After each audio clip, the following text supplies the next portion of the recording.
Now, the Sussexes have copped it from comedian Colin Jost on Saturday Night Live. He's joked that one of the conditions of Trump's new trade deal with the UK is that Harry and Meghan have to go back. There's a fine line between fame and farce, and Meghan Markle just got dragged across it live on national television.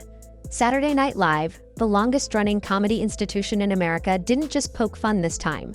It sent a cultural shockwave that rattled Hollywood, sparked outrage, and peeled back the carefully polished image of the Duchess of Sussex. The man behind it, Colin Jost, the straight-faced assassin of SNL's Weekend Update. And in less than 10 minutes, he managed to do what years of royal critics, palace insiders, and media pundits failed to accomplish. He made people laugh at Meghan Markle, and not with her. Before we go any further, make sure to subscribe to this channel so you never miss out on stories the mainstream won't touch. We break it all down, raw, unfiltered, and without the palace-approved spin. It started with a smirk, the kind that lets you know something brutal is coming. Colin Jost opened his segment by skewering the contradiction that's followed. Meghan like a shadow, her relentless pursuit of privacy contrasted against her constant presence in the media. Meghan Markle wants privacy, Just began, right? After signing another Netflix deal and launching a jam brand, the crowd roared. The internet erupted. But this wasn't just a throwaway line. It was the start of something far more vicious and far more revealing.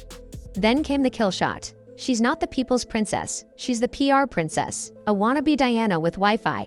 That sentence didn't just go viral, it detonated.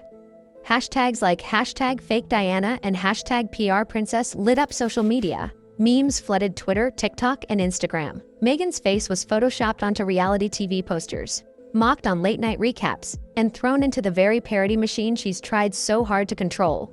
For a woman who's built her entire post-royal career on image, this was nothing short of a branding crisis, but here's what makes this moment different. It wasn't a scathing article in a British tabloid.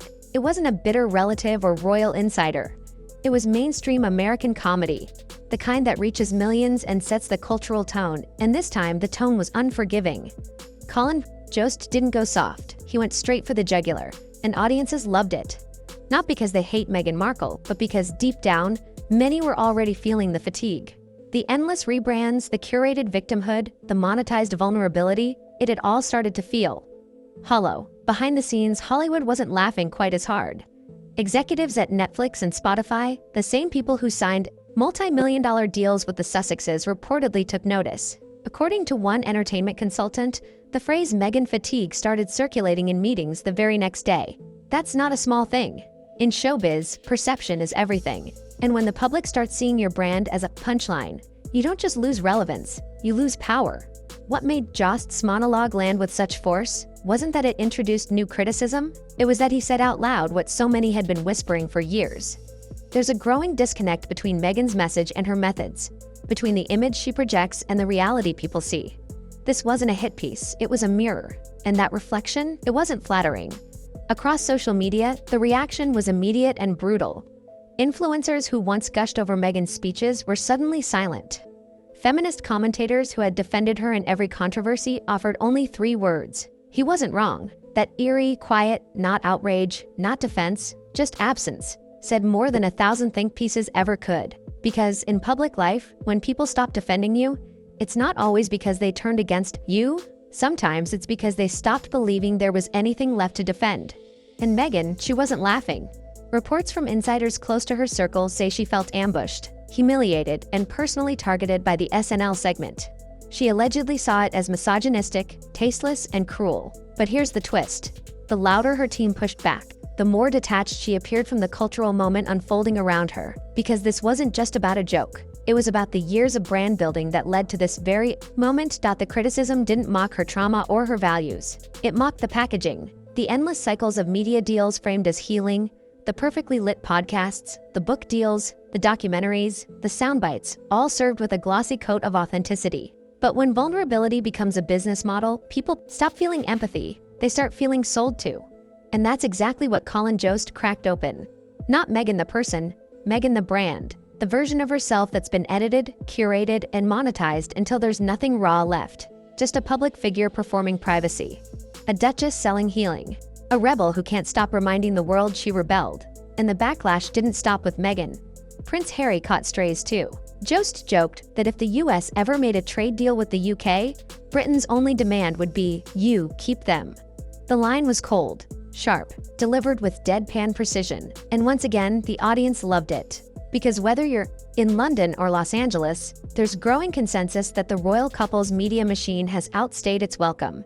The harshest line, though, it wasn't even directed at Meghan. It was the contrast. Kate smiles, waves, raises 3 kids, Jost said. Meghan gives a TED Talk every time she toasts bread.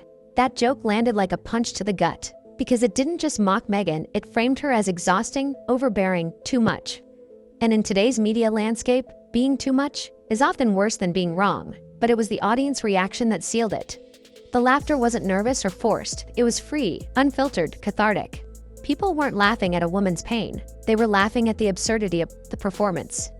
And in that moment, Meghan Markle wasn't a duchess. She wasn't a victim. She wasn't a changemaker. She was just a meme.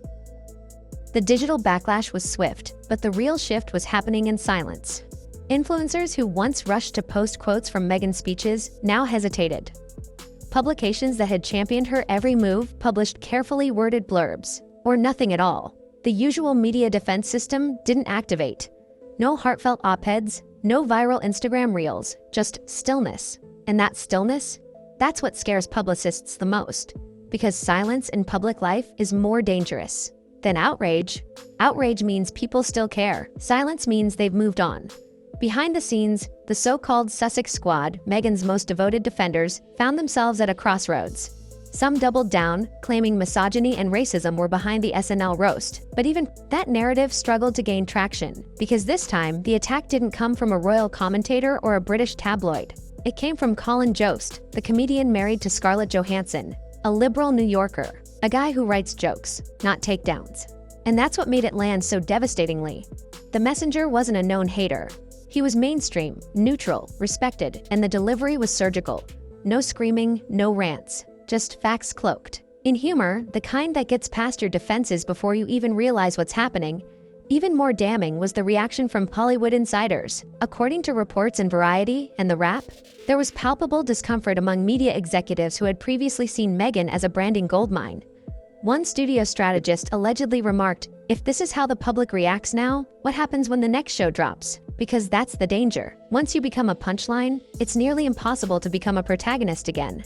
The royal family, of course, said nothing. They didn't need to. According to a palace source quoted in a British tabloid, the segment was met with quiet satisfaction. Another insider reportedly said it was only a matter of time before someone said out loud, "What we've always known." That line, "what we've always known," speaks volumes. To them, Meghan had been playing Diana for years, but unlike Diana, who suffered in silence and fought against a machine, Meghan was seen as building her own. One royal aide was even blunter. The joke wrote itself.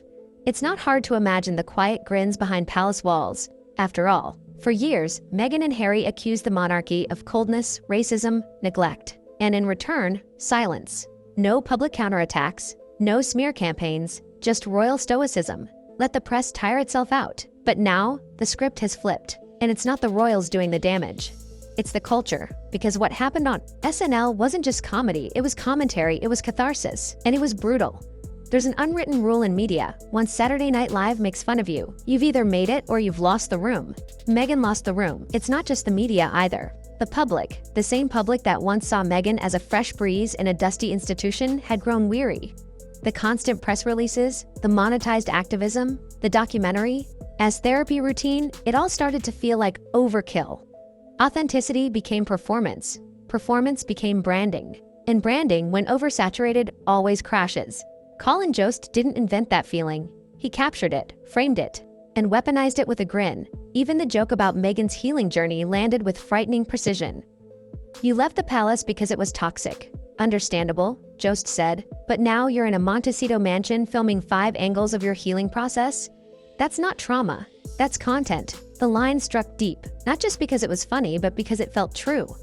When vulnerability becomes a marketing tool, people stop trusting it. Every podcast monologue, every award show speech, every op-ed begins to feel like another page in a brand manual. And when people no longer believe in your pain, that's when the real damage begins. Because Meghan's power wasn't just in her platform, it was in her narrative.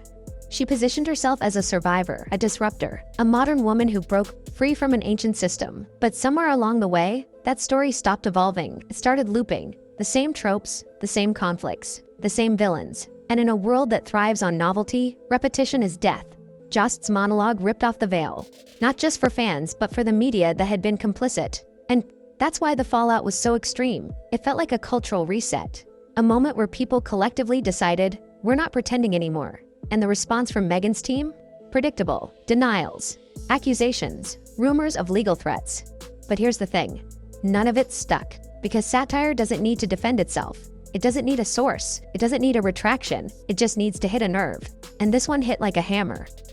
In the aftermath of the broadcast, Meghan's inner circle reportedly went into full damage control mode.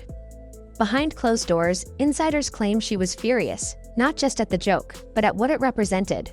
For a woman used to controlling the narrative, this was chaos, unscripted, unmanageable, unfair in her eyes.